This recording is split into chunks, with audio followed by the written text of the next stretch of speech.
What's up, guys? Now today I'm gonna be talking about my thoughts on WrestleMania 41 for both night 1 and night 2. Now yesterday I was gonna initially post a review for night 1, and then obviously later on today I was gonna post my review for night 2, but I thought why not do both my thoughts on night 1 and night 2 in the same video, because there was a lot that happened. Now, obviously, people are going to compare night 1 and night 2, which night was better. I'm going to say this right now off the bat. Night 2 was far better with a really bad main event. Whereas night 1 was a decent show at best with a fantastic main event. Now, I want to talk about it because there's a lot to go over. Obviously, I've made notes on certain things in regards to night 1 as well as night 2. So we're going to talk about that. So night 1, in the countdown show, they were talking about AAA and how they're going to partnership with AAA and NXT in a show called Worlds Collide. Now, obviously, this is a pay-per-view for NXT, so it's going to be huge because, NXT is booming right now. NXT is doing far more better than what they were doing last year. It's doing so much more better, and I'm so happy for NXT. I hope they can carry on the stride into Worlds Collide. So I can't wait to see what they do. And funny enough, Vikingo was in the building for WWE. Tony Khan isn't going to be happy about that. But Vikingo was there because I believe he is going to be part of that show. And who he goes up against, we have no idea. But I'm all for it, man.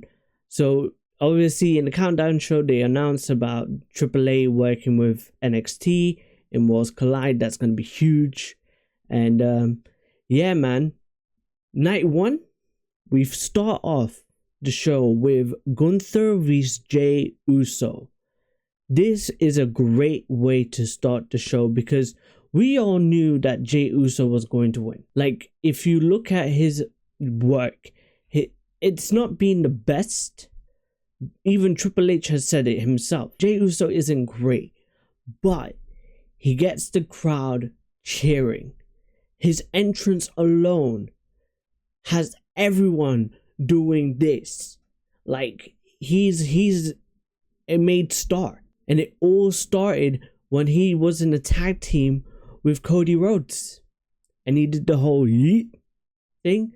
It went over. Jey Uso is over. And Triple H wants to show where his head is at when it comes to his thoughts on Jey Uso.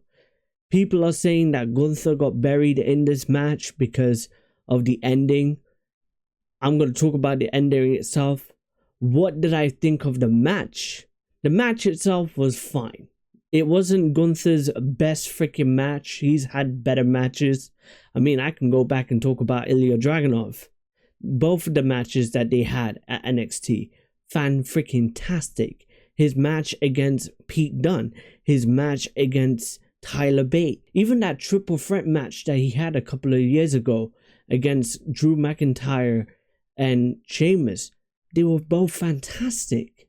Most of his matches that he's had has been fantastic. This hasn't been Gunther's greatest match. I'm going to tell you that right now. But for Jey Uso showed up tonight.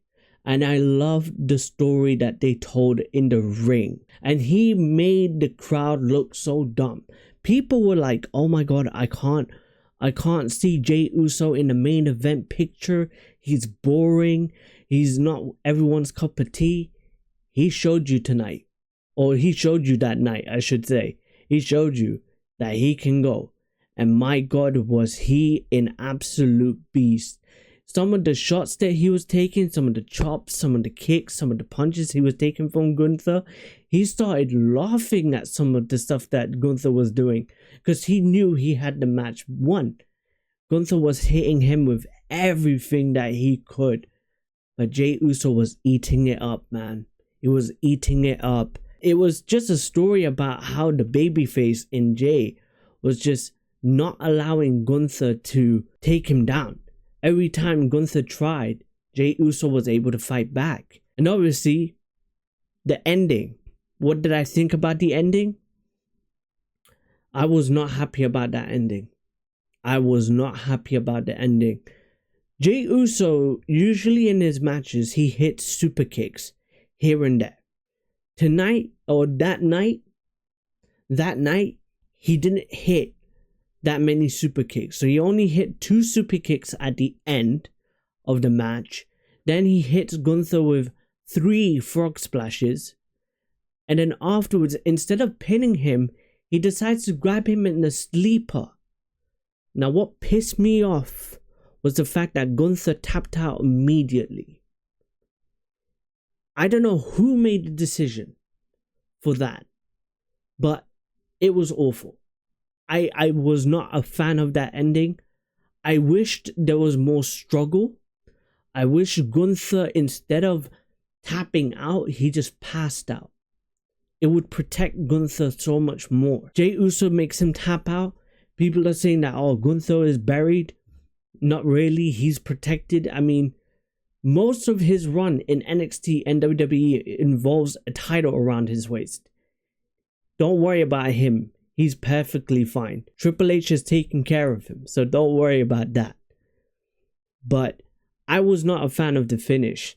And the reason why I personally was okay with the match, I'm not going to say it's my favorite match of all time. The reason why is because I wish there was more. What I mean by this match was personal. The whole story about Gunther and Jey was personal. Gunther was doubting Jey.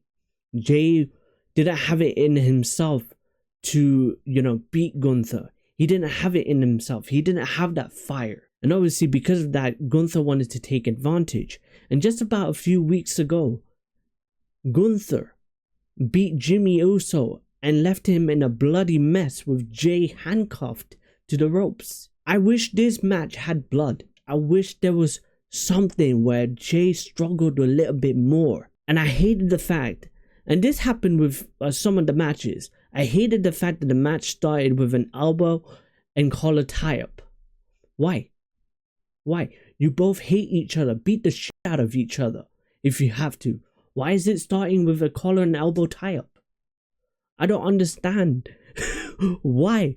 But it started off with that, and I was like, really?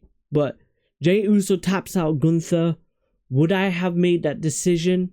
No, I would have made Gunther struggle and then pass out at the end, because he took offense from Jey Uso, which obviously would lead him to pass out. It should do, but he tapped out immediately, and it just doesn't make Gunther look good. Like, this is his 3rd time coming into WrestleMania as a champion. You need to protect him better. That's just my honest opinion. But yeah, that was my thoughts on that match. Wasn't the best match, but it was a great opening to the show. I love how they opened up with this match. Then we had the New Day vs the War Raiders. I'm going to be completely honest with you guys. I didn't care. I mean, there were some crazy spots that happened on that, in the match, but I couldn't care less about it. It was not my cup of tea. I just wish that there was more story going into it, because obviously the New Days recently turned heel. And obviously because of that, they could have told a better story. And with them winning tonight, if they built more story towards this match and improved the tag team division a little bit more, this match would have been impactful even more. The way that this match came off to me was like a SmackDown match. That's pretty much what it was.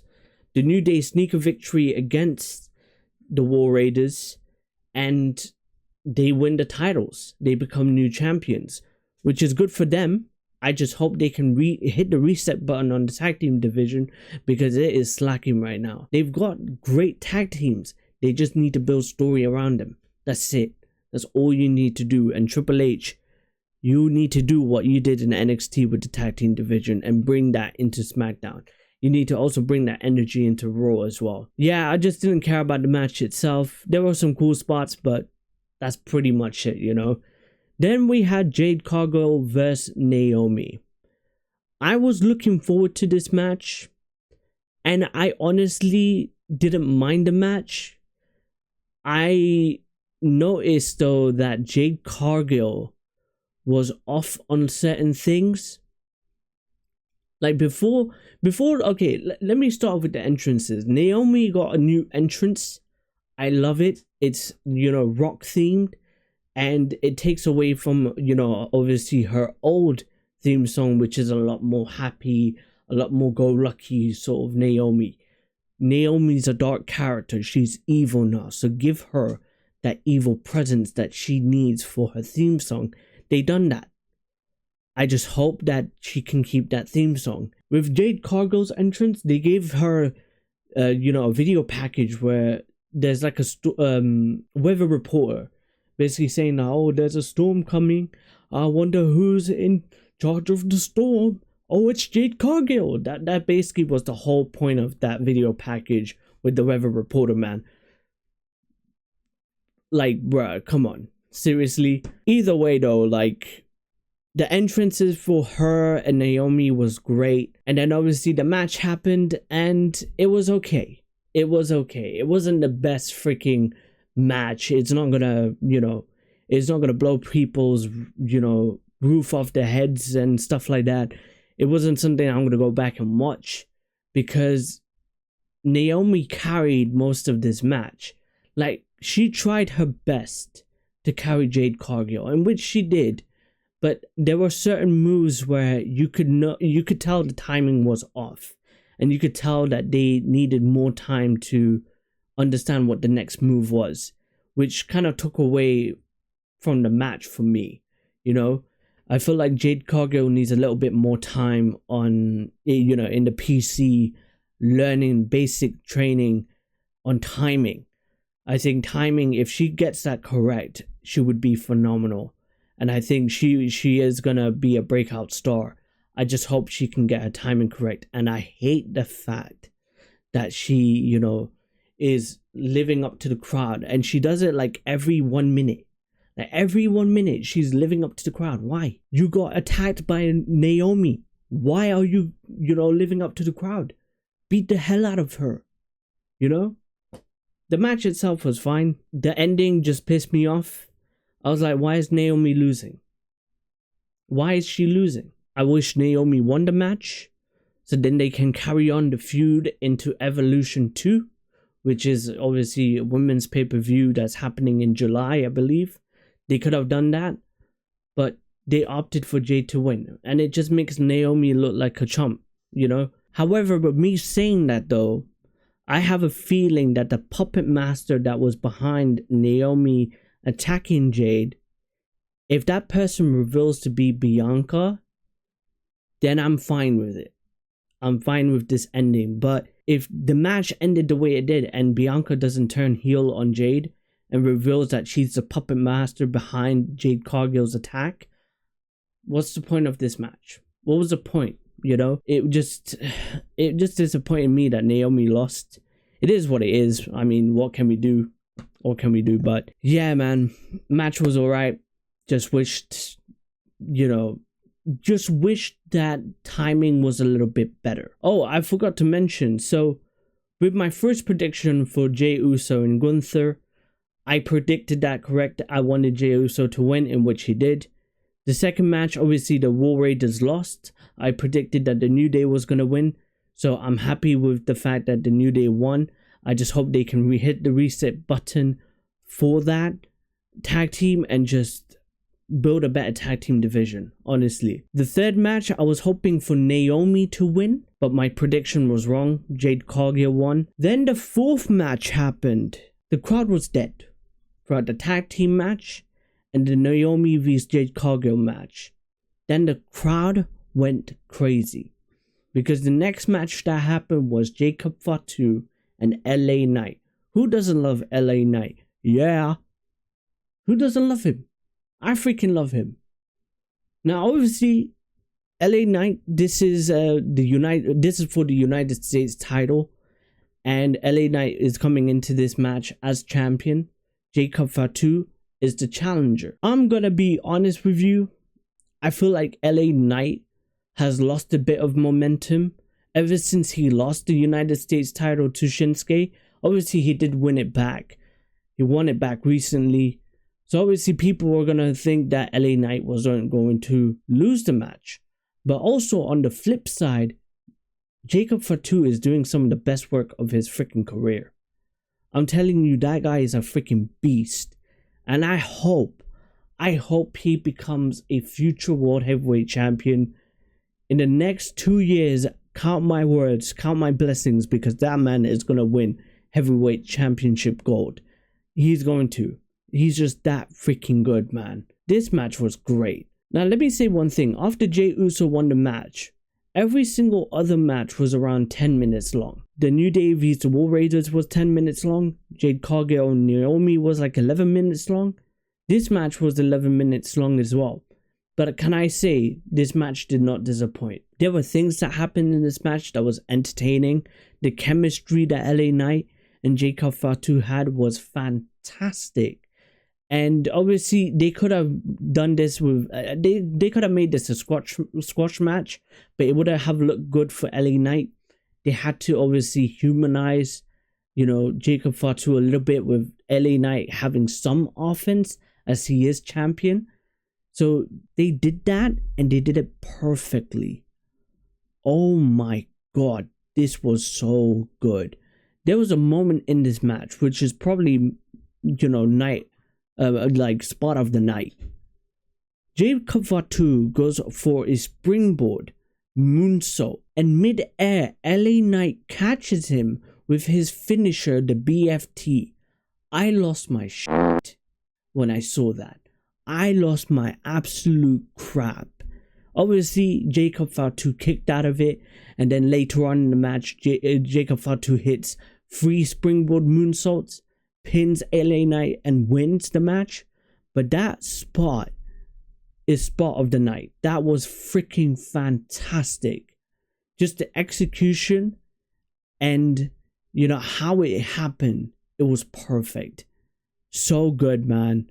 And yeah, man, Jacob Fatu wins the match, and he is now the United States champion. And obviously, I wanted Jacob Fatu to win in this, in which he did. So obviously, with my predictions now, I'm 3-1. Okay, I had 1 wrong, but 3 others that were right. So I'm very happy. And then we had Rey Fenix against El Grande Americano.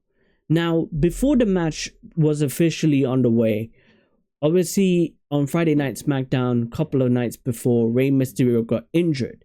And in the countdown show, they obviously announced that because of Rey Mysterio's injury, he has to have a replacer for his match. The replacer could have been anyone. It could have been Pentagon Jr., but he's obviously involved in the Fatal 4-Way match for Night 2. It could have been Dragon Lee. It could have been anybody, but he chose Rey Fenix. And can I just say, I am so happy for Rey Fenix. There was a point in time where a few months ago, he was on the sidelines. He was kept in captivity in AEW. He wasn't showcased much on TV. And Rey Fenix wanted out. He wanted out of AEW, in which he finally was able to be let out. Tony Khan released him. And then, lo and behold, he shows up on SmackDown a couple of weeks before WrestleMania. I wish they did a program where Chad Gable or El Grande Americano had a mystery opponent, and that mystery opponent turns out to be Rey Fenix. But I'm glad that they brought Rey Fenix in, so then the crowd kind of understands how Rey Fenix works. Because a lot of this crowd, they don't know much about the outside world in regards to wrestling. They only know what's happening in WWE. But, the hardcore fans, they watch everything. They know what's happening. So they obviously know who Rey Fenix is. To give him a little bit of exposure, instead of him coming out and debuting at WrestleMania, it made more sense for him to debut just a couple of weeks before WrestleMania at SmackDown. So then he gets a little bit more exposure. People know who he is. And it would give him a great reaction when he shows up at WrestleMania. Now, when Rey Mysterio announced that Rey Fenix was going to be the replacer, I was so happy for Rey Fenix, man, because Pentagon Jr., Rey Fenix, they were on the sidelines for AEW. They were on the sidelines. They weren't really showcased much on TV. And now look at them. Few months after the release, I mean, for Rey Fenix, has been like, I think maybe a month or 2 months after his release, he joins WWE. Pentagon joins WWE as well, and they both showcased at WrestleMania, which is fan-freaking-tastic. I love it. And let's get on with the match. Now, before the match, El Grande Americano had a fantastic entrance. I loved the old school vibe to it. And even the video package itself, I freaking laughed because of the voiceover. The voiceover for Chad Gable or El Grande Americano. Obviously, we know it to be Chad Gable, but when they did the voiceover for Chad Gable as El Grande Americano, I freaking lost it. I started laughing my tits off because it was funny. It was hilarious to see how they did the video package, and it was perfect. It was comedic. It was one of my favorite feuds going into WrestleMania, but obviously because of Rey Mysterio's injury, obviously it's a little bit sad that he got injured, but they had a great replace of him in Rey Fenix. Rey Fenix, he looked great. His entrance was fantastic. People were eating up his entrance. Chad Gable, El Grande Americano, had probably one of the best entrances because of how funny he is. It's just so good. Chad Gable was hilarious, man. He's hilarious. But when it comes to the match was great. But I just wished it went a little bit longer. I just wished they were given more time. I understand that because of Rey Mysterio's injury, they probably were going to have the match as long as it did. But I just wished it was a little bit longer. They could have cut something off the show, like the tag team match between the New Day and the War Raiders. They could have cut that out completely and given this match more time. This felt so short, but the match was great. I wish there was more. I left disappointed because I'm like, I wanted more. Because the stuff that these two were doing in the ring was just fantastic. The chemistry was on point. And Chad Gable did a backwards 450. When do you see Chad Gable do something like that? What is he going to do next? A spinning plancha off the freaking top rope? This guy is freaking nuts. Chad Gable did some ridiculous stuff on that show, man. On that night. And it was so good. And obviously the story coming into this match was the metal plating that's under the mask. That was the whole point of this match, is that metal plating that was there. So obviously, later on into the match, as the match was going so well, later on into the match, Chad Gable puts a metal plating under his mask, and Rey Fenix, he doesn't see this, but obviously Chad Gable took advantage of it. Rey Mysterio goes for, he basically does his thing where he runs on the tightrope and kicks his opponent in the head as they're leaning on the top rope. It looks freaking sick when he does it. When he did it to Chad Gable, obviously with the metal plating that's under his mask, Rey Fenix kicked the metal plating, and obviously he got injured because of that, playing off of the metal plating that Chad Gable had in his mask. And then just shortly later, Rey Fenix goes for a top rope move. Chad Gable headbutts him with Rey Fenix completely out. He was done. And then Chad Gable hits the diving headbutt and wins the match. And I was left disappointed. But I have a feeling the only reason why he got the victory the way he did is because Rey Fenix and Chad Gable are going to have another match later on in Backlash, or in one of the future shows that they're going to have. Backlash, Money in the Bank. I don't know which pay-per-view they're going to have it in, but they're going to have a future match. And this time the ref is going to notice the metal plating, and he's going to take that away from Chad Gable. And that's when Rey Fenix and Chad Gable are going to have a legit match, which is going to go 20 minutes. Because these two had a fantastic match. Even though it was short, it was fantastic. I know they can go for 20 minutes and give you an absolute classic. Okay? I know what Chad Gable is capable of. You know exactly what Rey Fenix is capable of. They both are going to tear the house down. Simple. These two are fantastic. Chad Gable wins. I initially put Rey Fénix to win, but obviously it does make sense as Chad Gable just got into this character of El Grande Americano. So if he loses, it makes him look bad. So it didn't make sense. I should have thought more, vividly about it. I should have thought better of it, but I lost that, prediction. So I'm obviously 3-2 so far. I forgot to mention this, by the way. Vikingo shows up. He was in the crowd. He was front row. He was near the announcer's table. Chad Gable goes over to Vikingo, and Vikingo hits him with a step-up enziguri.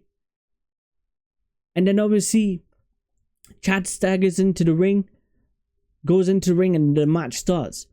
And I love how they involved Vikingo in this. Obviously, they're giving AAA exposure. They're making you understand who Vikingo is. And he's obviously one of the top stars in AAA. So I love how they used him. They obviously didn't overuse him because they're saving that for Worlds Collide.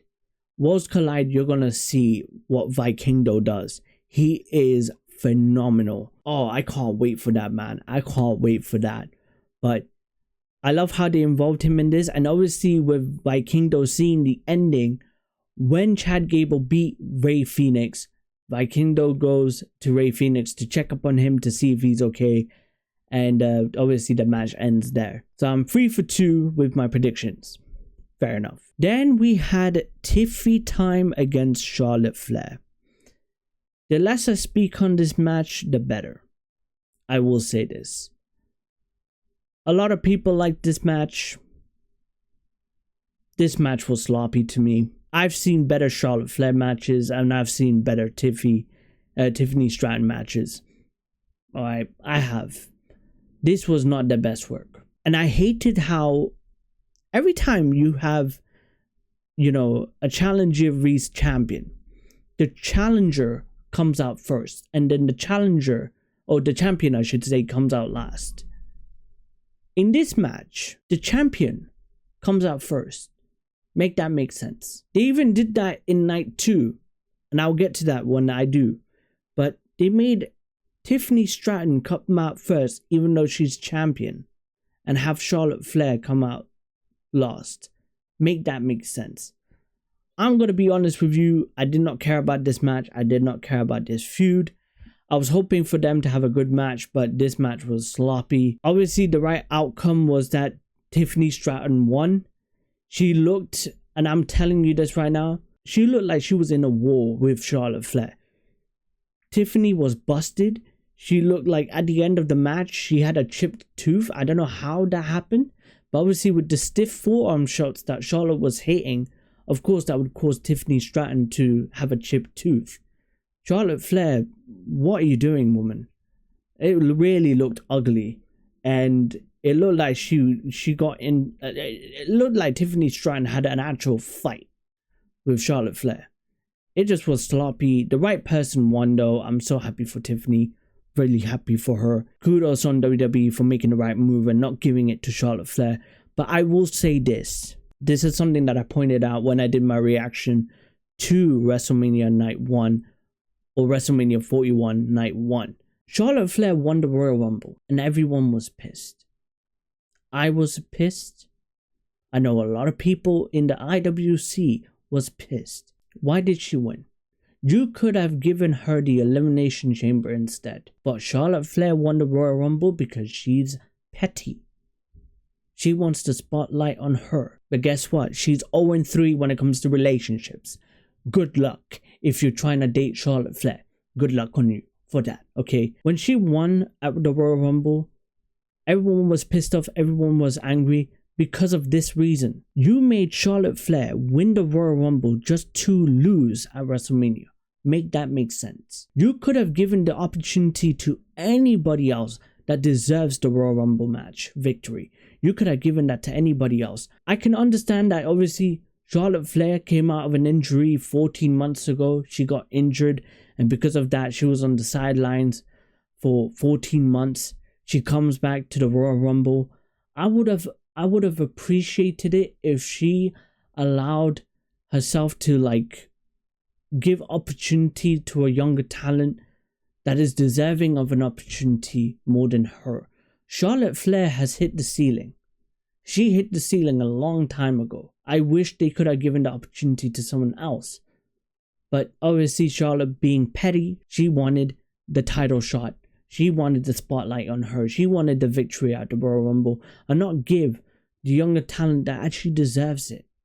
Roxanne Perez could have won that. But you opted to give the victory to Charlotte Flair because she is selfish. She made Tiffany look bad. She embarrassed Tiffany. And it's a shame. But you allowed her to win the Royal Rumble. Congrats. Congrats. That's what you get. Flipping idiots, man. I was not a fan of the match. I'm very happy that Tiffany Time won.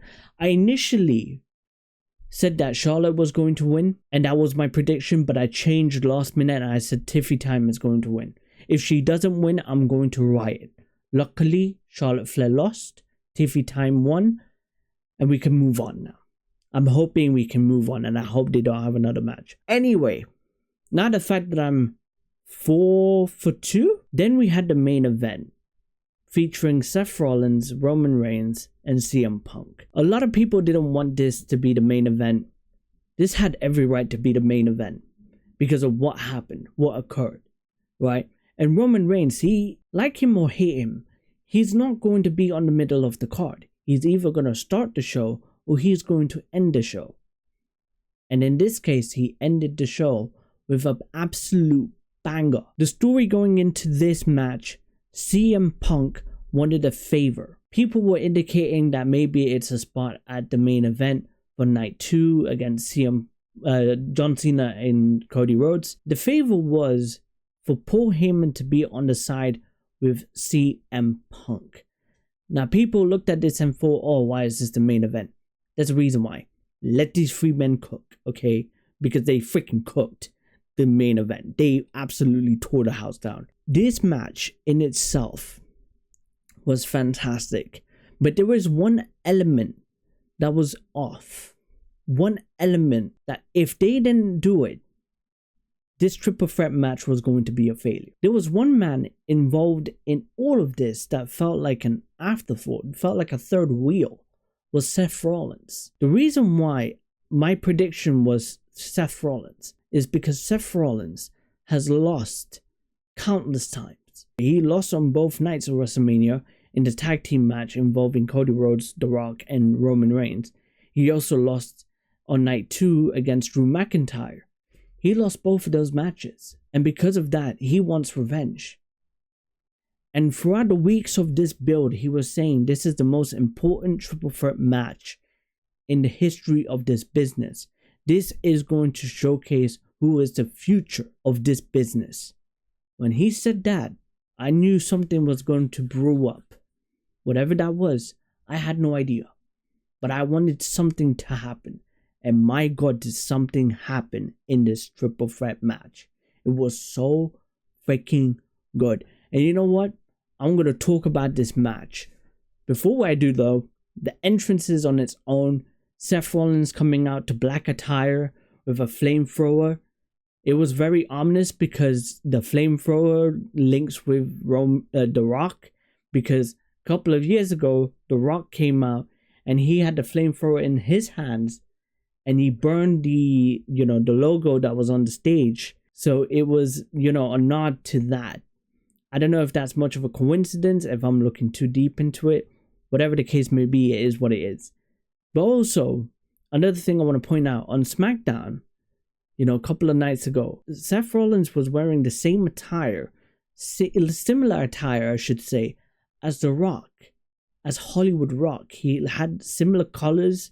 It looked very Rock-esque, and it is basically symbolizing that Seth Rollins might be in cahoots with The Rock.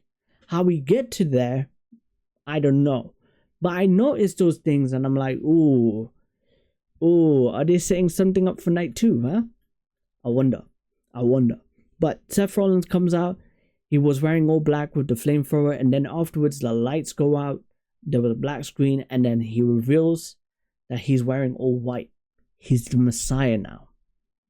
And you know, when he's the Messiah, he is dangerous. You have to be careful. So I love that. He walks out, he does his entrance. Roman Reigns has his entrance. Now, we always see Roman Reigns to have this emphatic entrance where he's got a whole choir playing his entrance. But this time, nothing. He doesn't have his wise man, because the wise man is going to be walking out with CM Punk, because that was in the contract. That is the promise that CM Punk asked from Paul Heyman. He does have the Ulafala wrapped around his neck. He walks out and he's wearing these really nice Jordans. I don't know what the Jordans were, but they were nice. I want my hands on those Jordans. They look sick, you know. I loved how Roman was wearing black and white. Seth Rollins was wearing black. And then he obviously took off his jacket. Whatever he was wearing, it looked like a freaking bin. He was wearing, you know, last night's bin. And then he was wearing right afterwards. So the contrast between the two, I love it. Usually it would be the other way around. It would be Roman Reigns wearing white and Seth Rollins wearing black. But you had two opposites. I don't know if I'm reading too much into that. Maybe it just doesn't mean anything. I don't know. But yeah, Roman Reigns makes his entrance, and then CM Punk comes out to living colors, and I freaking loved it.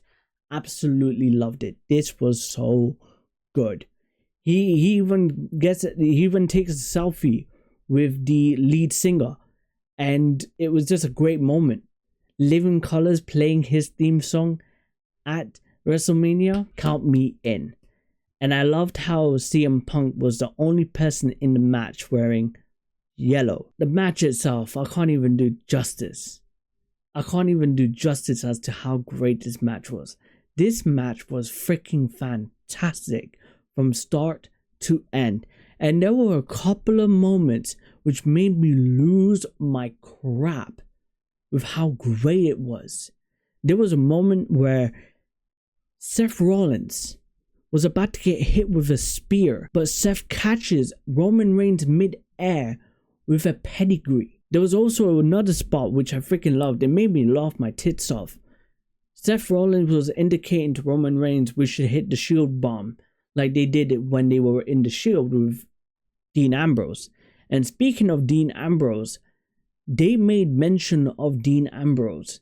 They even showed Dean Ambrose on the screen in the video package to this match. And can I also say another thing in regards to that video package? The theme song that they had, I don't know what the song is called, but I freaking loved it.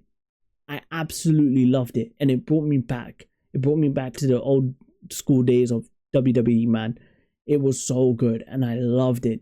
They need to bring back more heavy metal themes, man.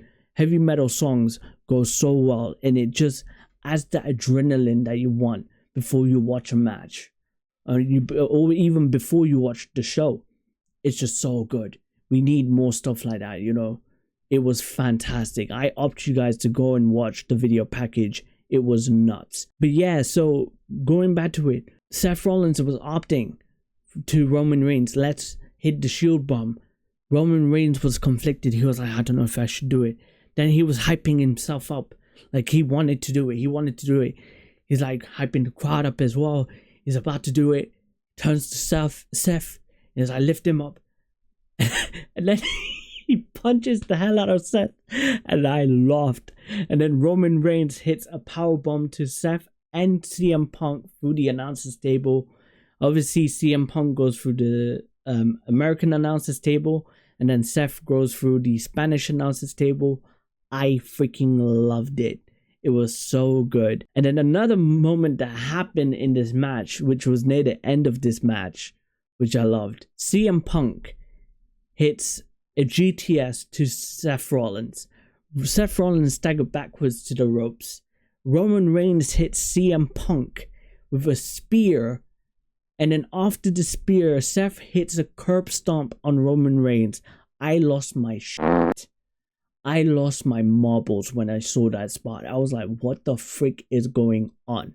And this then leads to the ending, which I want to talk about.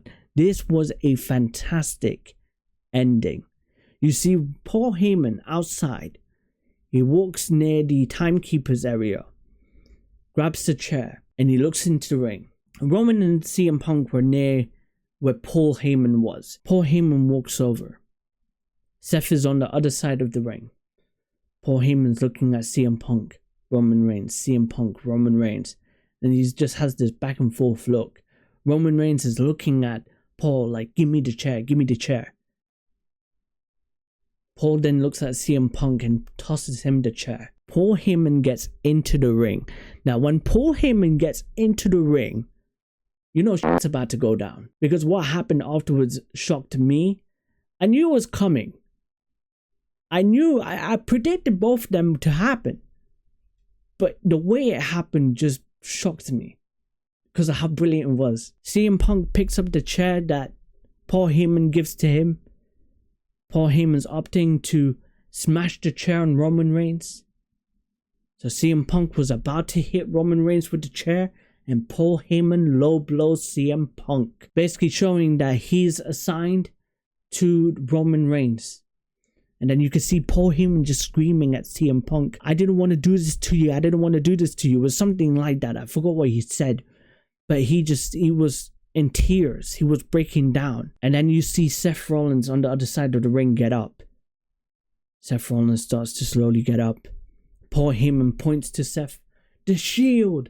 The shield! So he was opting Roman Reigns to hit Seth with the chair. And the way Paul Heyman was positioned, I was like, he's going to turn on Roman Reigns too. He's right behind Roman Reigns. He's eyeing Seth and he's eyeing the chair. And I was like, oh no. Oh no. And as soon as Roman Reigns was about to hit Seth Rollins in the back with the chair, Paul Heyman gives him the best freaking low blow Roman Reigns deserves. And it looked like he loved it. He enjoyed it. It was probably there for a bit too much. But he wanted to rub the salt in the wound. And he turns his back on Roman Reigns. Seth Rollins gets up, and I love this visual. Seth Rollins doesn't even turn around, but his face says it all. The way Seth Rollins looked is almost as if he knew what was going to happen because he asked for this to happen. He was the one in control. And then we see Paul Heyman walk right next to Seth Rollins, gives him the chair.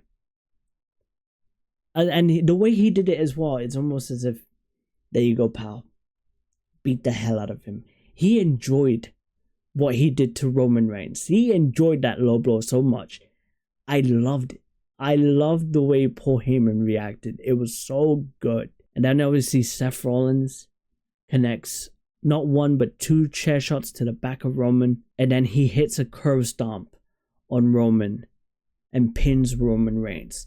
I was surprised by this because I thought CM Punk was going to eat the pinfall, but instead they had Seth pin Roman Reigns, which is going to set up their future feud, which is going to be great television. Oh my goodness. And then the show went off the air with Seth Rollins and Paul Heyman walking out together. This wasn't even a double turn. Not only did Paul Heyman turn on CM Punk, he turned on Roman Reigns. That's a triple turn. And now he's with Seth Rollins. And then obviously with this happening, I was like, okay, I have a feeling that The Rock asked Paul Heyman to sell his soul to the whole Hollywood corporations. I'm going to call them the Hollywood corporations with The Rock, Travis Scott, and John Cena. He's now sold his soul to The Rock. And we might see Seth being implemented into night 2 of WrestleMania. Did we get that? Well, let's talk about it. But overall, before I talk about night 2, I do want to say this main event, please go out of your way to watch it because it was fantastic. This match delivered on all cylinders and the sequences that they all had was fantastic. Go out of your way to watch it because it was great. It was so good. So definitely worth the watch. And yeah, man.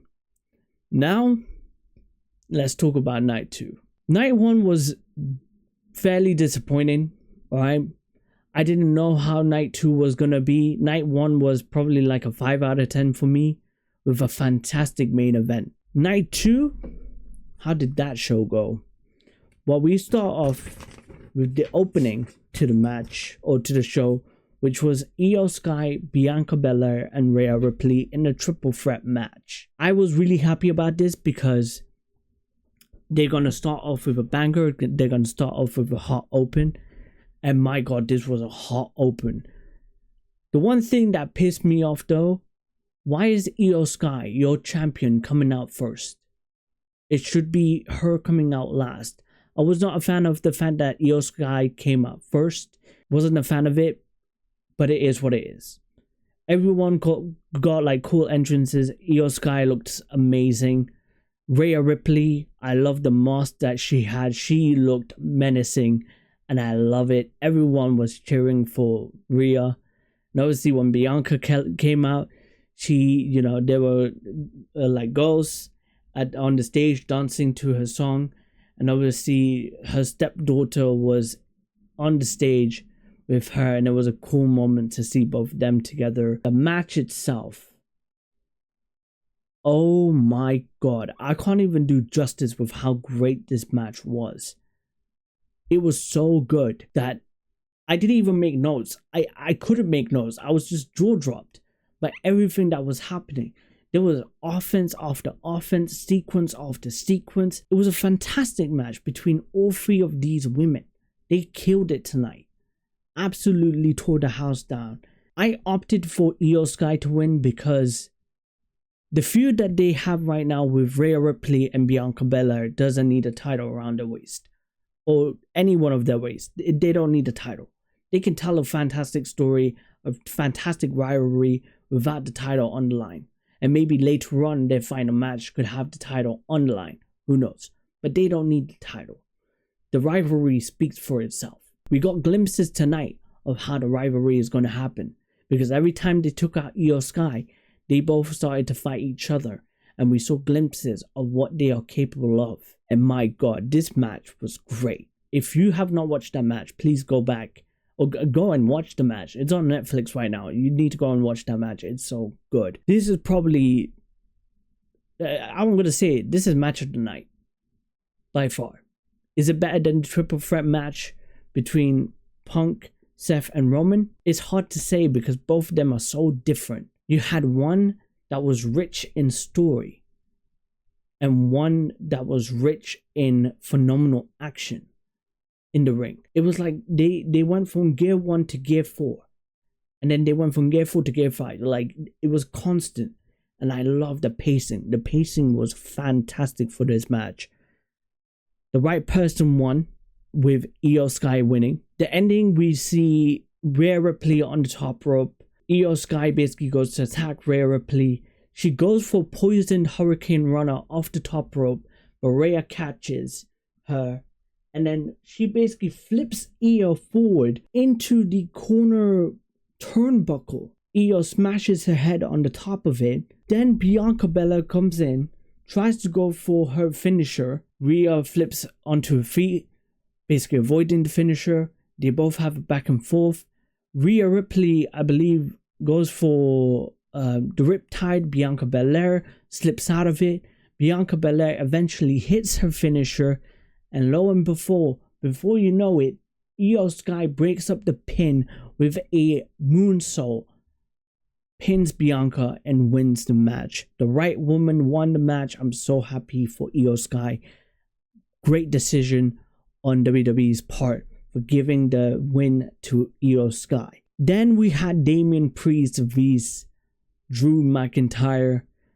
The story going into this match is that Damian has screwed Drew over many times, and it all escalated from last year's WrestleMania. Obviously, Damian Priest was Money in the Bank winner, and last year when Drew won his match against Seth Rollins, CM Punk basically attacks Drew. Damian Priest takes advantage of this moment, cashes in his Money in the Bank, and beats Drew for the WWE World Heavyweight title. And obviously, because of that, things were going to escalate, but then Drew focused his attention on CM Punk, and that's where their rivalry became, into fruition. Then it came back. The rivalry came back when the Royal Rumble happened, where Drew got eliminated by Damian Priest. And then after this, Drew opted to be in the Elimination Chamber. He was in the Elimination Chamber. Guess who else was in the Elimination Chamber with him? Damian Priest. And as Drew McIntyre was cleaning course on everybody in the Elimination Chamber match, Drew McIntyre gets pinned by Damian Priest. Damian Priest takes advantage of the situation, rolls him up, pins him. Drew gets eliminated, and because of that, that's when their rivalry basically gets heated up. Drew wants revenge for what Damian Priest has done, and because of that, this match happened. People were saying that this match doesn't deserve to be on the card. This is not going to be a great match. Bro, did they both prove the whole world wrong? This match was fantastic, and the entrances were great. Drew McIntyre obviously doing his normal entrance, I should say. Now, we initially thought that the whole band of Slayer was going to attend and perform for his entrance, but they opted to have Kerry King, do his entrance. Kerry King obviously being the lead guitarist for Slayer. He did a fantastic job. And can I just say, hearing South of Heaven being played was fantastic. The entrance alone was great. I just wish the band was there because I would have been so much more better. But the entrance was fantastic because as soon as we see Kerry King playing it, they have a zoom in on the fire and the background is all bokeh, like it's a blurry background. And you just see Damian walking towards the fire, and it was a fantastic visual.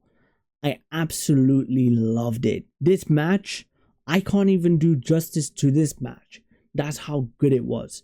Now, in my predictions, I wanted Drew McIntyre to win because obviously Damian Priest has screwed him over so many times, and if he loses in this match, who's going to take Drew McIntyre seriously? I wanted Drew McIntyre to win, and that's exactly what happened. I can't do justice to what happened in this match because this match was also great. Like, this had to follow the women, and they did a fantastic job.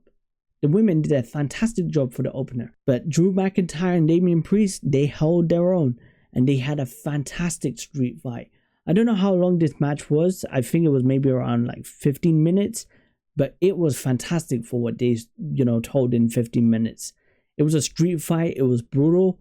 There were spots that shocked me with how great it was. There was a Future Shock DDT that was done on the steel steps.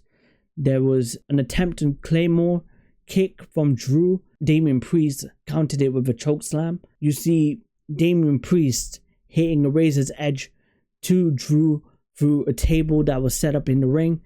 And then obviously on the outside of the ring, you see two tables there.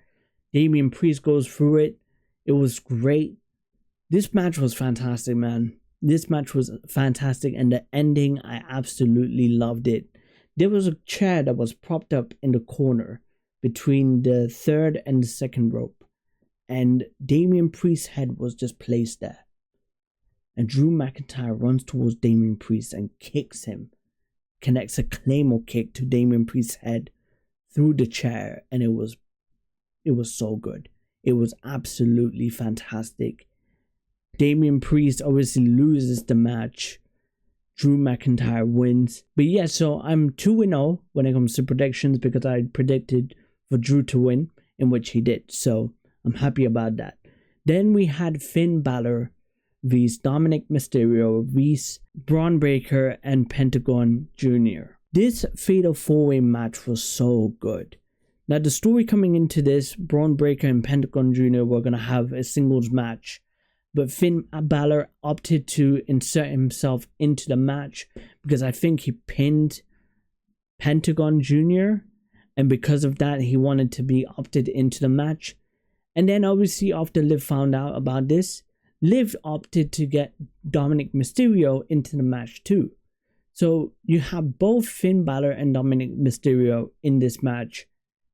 And my God, for 10 minutes, they tore the house down. There were a couple of spots that blew my mind with how great this was. There was one moment like later on in the match where Carlito was on the announcer's table. I think he was trying to hit attack Penta and put him through the table.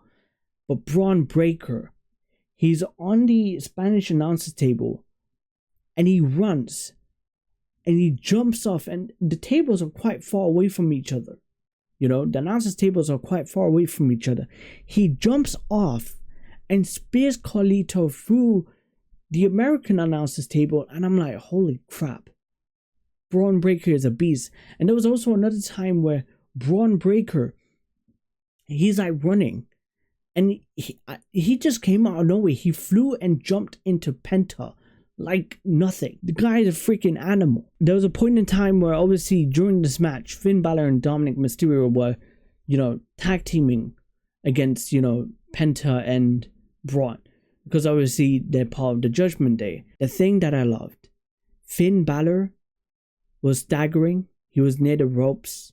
He was back facing away from Dominic Mysterio. As soon as he looked at Finn, he connects connects the drop kick, sends Finn Balor to the ropes. He goes for the 619. Finn Balor catches and attacks Dominic Mysterio afterwards, and it was so funny because I'm like, okay, I know for a fact that these two are going to butt heads at some point, which they started to do. And obviously, because of that, then it was a proper fatal four-way match at that point. Obviously, I'm going to talk about the end because this match as well, I can't do justice to it. I didn't even take notes for all the matches that happened. I didn't. I just wanted to enjoy the ride because it was so good. So near the end of the match, we see Dominic Mysterio propped on the top turnbuckle. Basically, Finn Balor crushed him on the top turnbuckle. And because of that, Finn Balor took advantage. He hits the 5 moves on Doom onto Braun Breaker. Hits Braun Breaker with the coup de grace. And as he pins Braun, Dominic Mysterio hits a frog splash to Finn Balor, pins Finn, and wins the match. In my prediction, I opted for Dominic Mysterio to win and pin Finn Balor, which I got correct. Because as soon as Finn Balor and Dominic Mysterio was inserted into the match, you knew that Dominic Mysterio was going to win this match and beat Finn Balor for the title. He was going to pin Finn Balor because it makes sense. They're part of the Judgment Day. And obviously now there's going to be a collision course between the Judgment Day. Finn Balor probably might end up being kicked out of the Judgment Day. And that's going to create their rivalry. And who knows, Damian Priest might be inserted into this to help out Finn Balor in the situation. Who knows? But Dominic ends up winning the match, and it was a great match. It was a great moment for Dominic. Everyone was cheering for Dominic, and people were booing Finn Balor. That's how much you know the crowd loves Dominic Mysterio. And then we had the open challenge for Randy Orton. Who is Randy Orton's opponent going to be? Now, I didn't predict who it was going to be. I kept my mind very open. I was like, it could be anybody. It could be anyone coming from AEW to NXT. Sorry, not NXT, but WWE. People were saying it's Malachi Black. I believe he's showing up next week or week after. I don't know. I thought it was going to be Jeff Cobbs, but I'm like, Randy Orton ain't going to lose. There's going to be someone who's going to be quite easy to beat. Then we hear Joe Hendry. Joe Hendry comes out and the crowd went nuts. The crowd absolutely ate this moment up. And what a way to put TNA on the map. That is so fantastic. And I loved it. As I said, I kept my mindset open. I didn't want to, predict who's going to come out because I might be left disappointed, So I kept my mind open. I was like, okay, it could be anybody. I'm gonna allow WWE to see who it is. It turns out to be Joe Hendry, and I'm very happy about that. Was I happy with the match though? No. Obviously, Joe Hendry gets his moment. He gets his shine. I just wish the match was a little bit longer. I understand why they kept it short, but just wish the match was a little bit longer. It gives TNA exposure, and I love the fact that, you know, every time Joe Hendry turns around and the camera zooms into him, the crowd goes nuts. That I love. But yeah, this match was okay. I initially was pissed off, but you know, knowing about Joe Hendry, he's fine. Don't worry about him. He'll be perfectly fine. But yeah, Randy Orton basically wins. After the match, Randy Orton consults to Joe Hendry, picks him up, and gives him like the talk, like, listen to these people, they're reacting to you, stuff like that. And then before you know it, Randy Orton, being the prick that he hits another RKO to Joe Hendry, leaving him flat. And then Randy Orton does the Joe Hendry pose. He's like this. He starts smiling, and I loved it. Oh man, that made me laugh. But Randy Orton wins. Obviously, I predicted for Randy Orton to win. There was no way he was gonna lose. And yeah, he won the match. Next match that I thought was going to be the sleeper match of the night was AJ Styles and Logan Paul. The video package they had for this told a better story than what they did throughout the weeks of build towards WrestleMania. The only reason why this match happened was because AJ Styles doesn't have a match. Logan Paul doesn't have a match. These two are great in the ring. Let's just put them in the ring together and make a program between the two for WrestleMania. That was the only reason why they had this match happen. Honestly, there was not much going into the match in itself. I just wanted these two to tear the house down. Obviously, AJ Styles has his normal entrance. Logan Paul has like a normal entrance too, but then he's got like 9 different split screens of like different, you know, camera angles for his entrance, which was cool. You know, he wanted to do something which is new, unique. Like, every time he makes an entrance on the big stage, he's going to have a grandiose entrance regardless. He's all about the moment. He's all about business, you know. He's all about making money. How is this guy going to make money? That's how you make money. In regards to the match didn't really go anywhere. Like, it wasn't a bad match, but I was hoping for like a similar match to what Shane McMahon and AJ Styles did. That match that they had all those years ago was fan-freaking-tastic. I was hoping for that. But obviously they didn't give us that. What they gave us though was okay. It just never picked up. Like, I think this match went 17 minutes. And yeah, it never went anywhere. Like, near the end, obviously we see one of Logan Paul's comrades in Jeff. Basically, I believe he's in charge of like the podcast that Logan Paul does. And obviously they're both good friends as well. Jeff obviously was shown ringside, basically hiding from AJ. And he's got these brass knuckles. And as soon as he's about to throw it to Logan Paul, you see a hand that comes out. And it goes on the screen, grabbing Jeff's arm.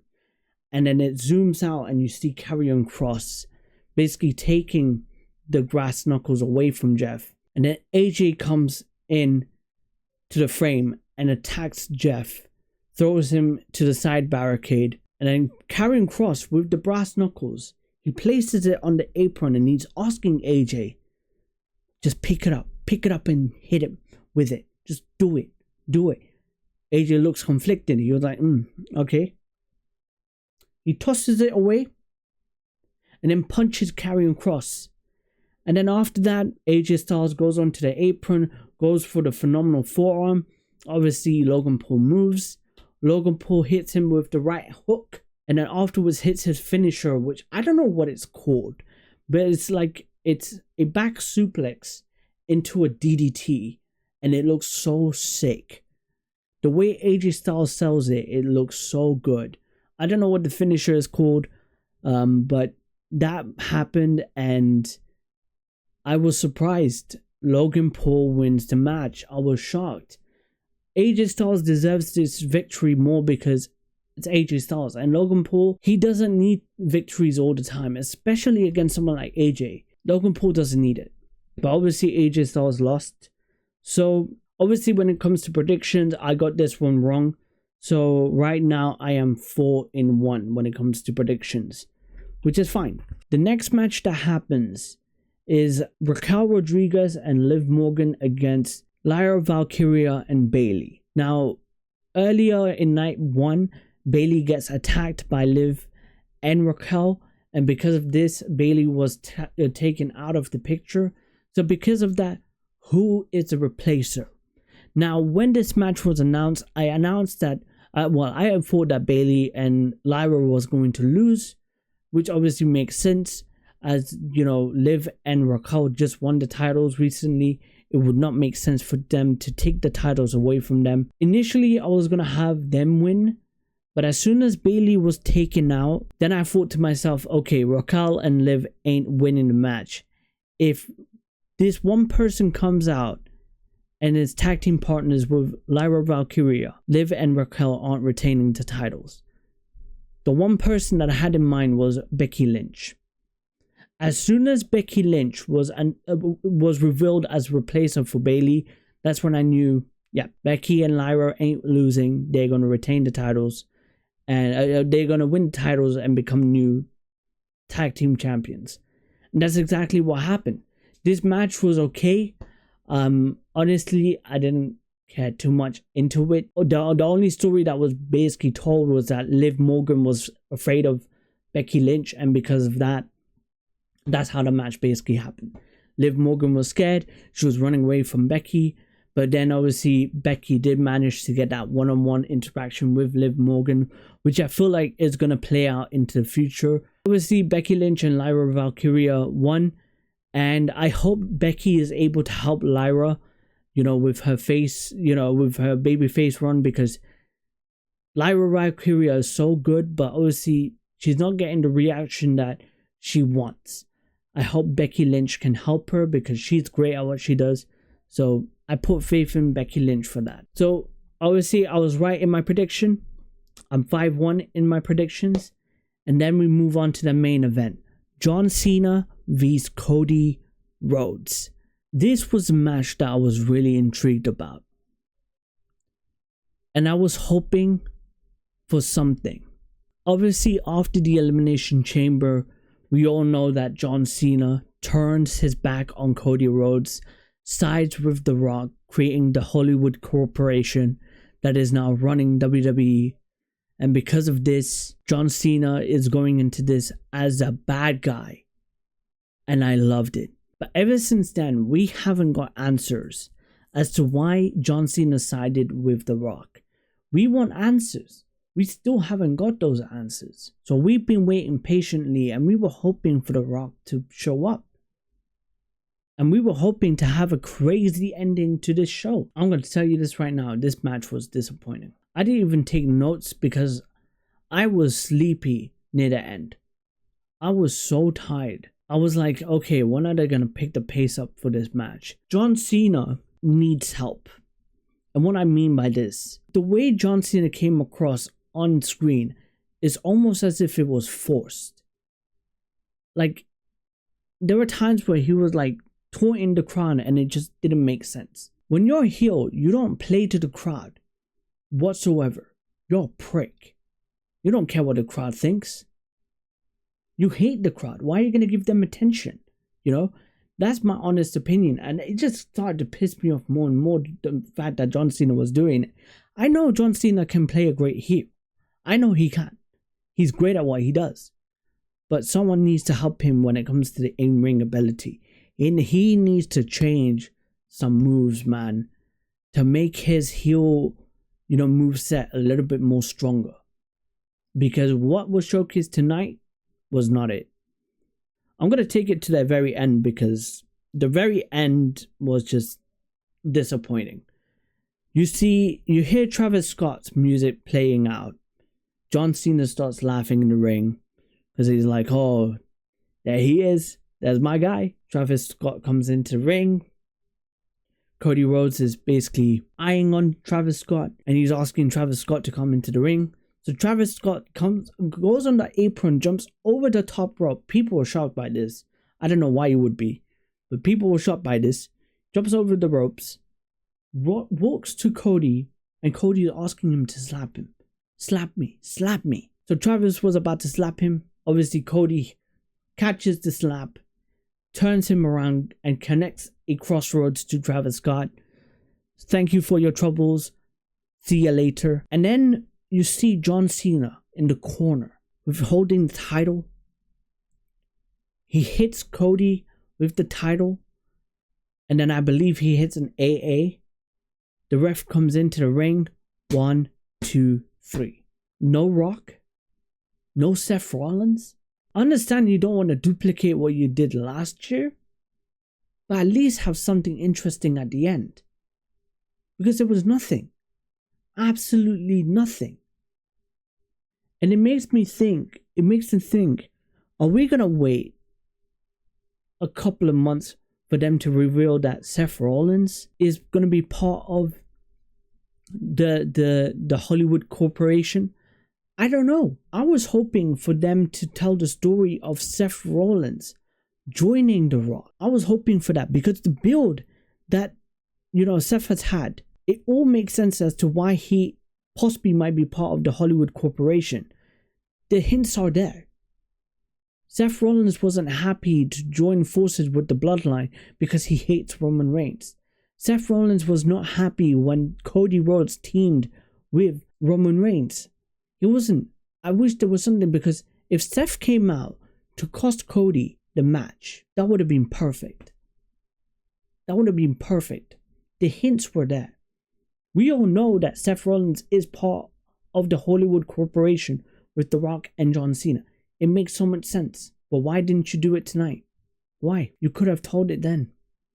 Tonight was the perfect night to do that. But you didn't. And it's a shame.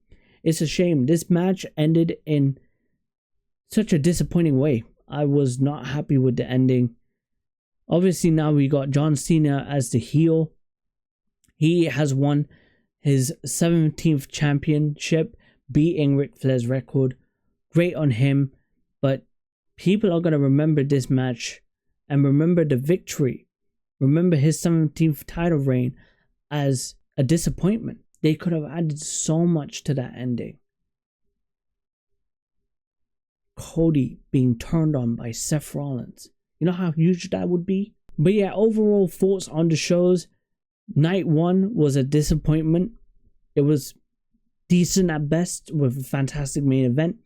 Night 2 was a fantastic show with a weak-ass main event. It was a very disappointing main event. What would I say was the best match of the night? Best match on both nights?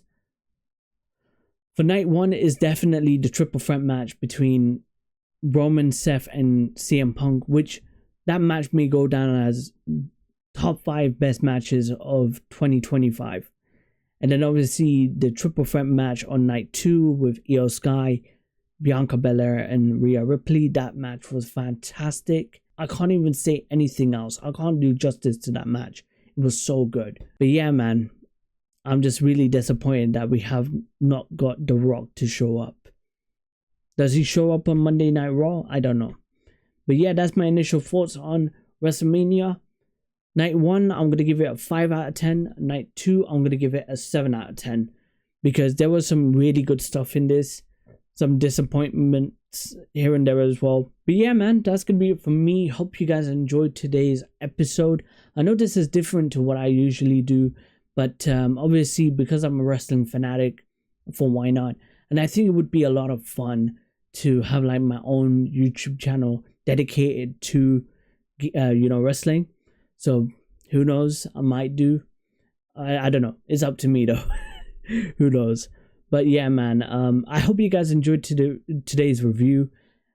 If you guys have not seen the reaction that I did to WrestleMania Night 1 and Night 2 at WrestleMania 41, it will be in my Twitch. My Twitch is linked in the description below, so definitely do check it out. But guys, that's going to be it from me. I hope you guys enjoyed. I'm going to go to bed because I'm freaking tired. Peace.